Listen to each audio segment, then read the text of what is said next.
Welcome to Therapy Facts with Dr. Jenn.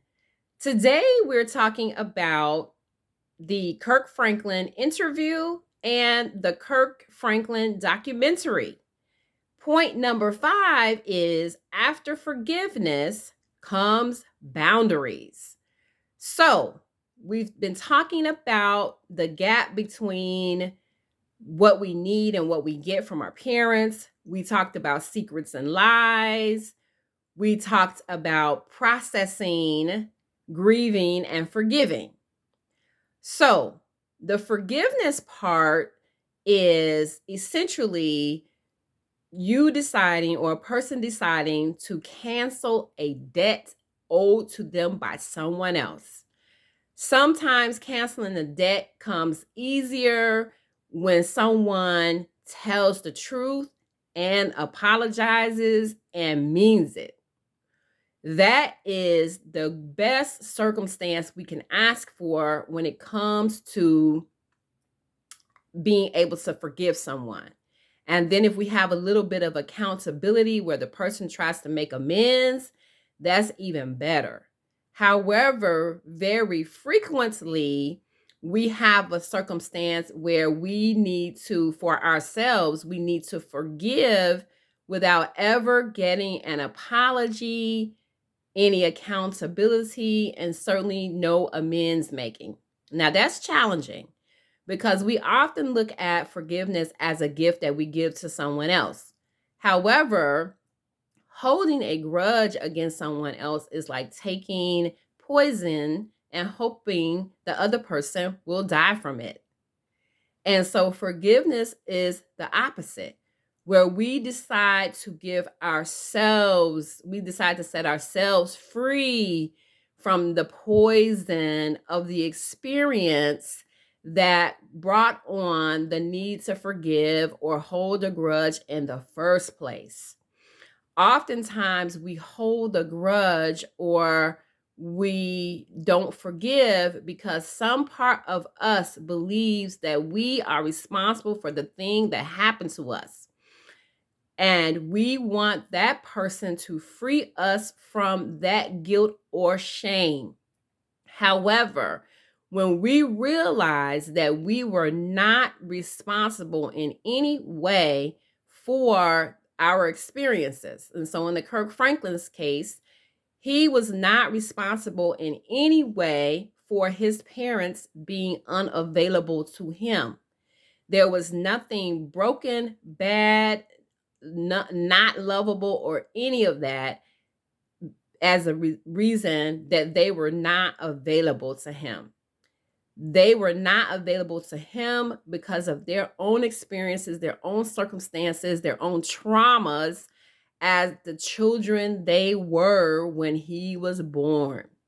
And so, very often, when clients realize, wow, I've been holding all of that responsibility and guilt and shame in my mind and in my body for something that had nothing to do with me, particularly, that I could have been any baby, any child that showed up in that person's life at that time based on what they were capable of or not capable of, and I would have gotten the same treatment from them.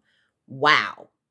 And so when a person can see that someone else's behavior toward them, in this case, parents, someone else's behavior toward them was not their fault, they can then often give a sigh of relief and then let the debt go. And again, letting the debt go is not for the debtor. It is for the victim.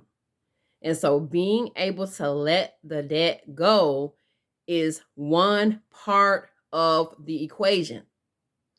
The other part of the equation is being able to decide what to do with the person. And so, very often, people think if I forgive, that means I agreed with what they did and I agreed to have that person in my life again. However, that neither is true. As I said, forgiveness is for you, and boundaries are for you as well. And so it is very possible that a person would say, okay, I'm going to forgive you, but that's it.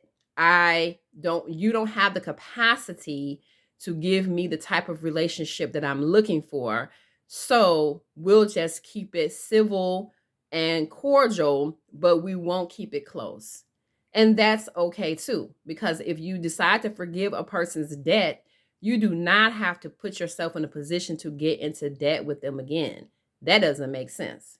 However, once you understand what a person's real capacity is, then you have a better opportunity to make what we call an informed choice about how to have that person in your life or not. There is nothing wrong even with a person coming and saying, hey, I'm sorry and I want to make amends. There is nothing wrong with you accepting the apology and erasing the debt and still saying, thank you for making the amends, but I'm going to leave things as they are. We are fine. There's no ill will between us, but there also will be no close relationship either. And that's quite all right. You get to decide based on your new understanding about that person's capacity and, quite frankly, your own capacity. You get to take both of those pieces of information into consideration and decide about the relationship that you want to have. Likewise, if the person, you have to respect the relationship that the person wants to have with you. And so if you both agree on having a closer relationship, then that is possible. However, if one or the other doesn't want a close relationship, then respect is given and you move on, understanding that that relationship is what it is, but it won't be close. So forgiveness is for you and boundaries are for you as well.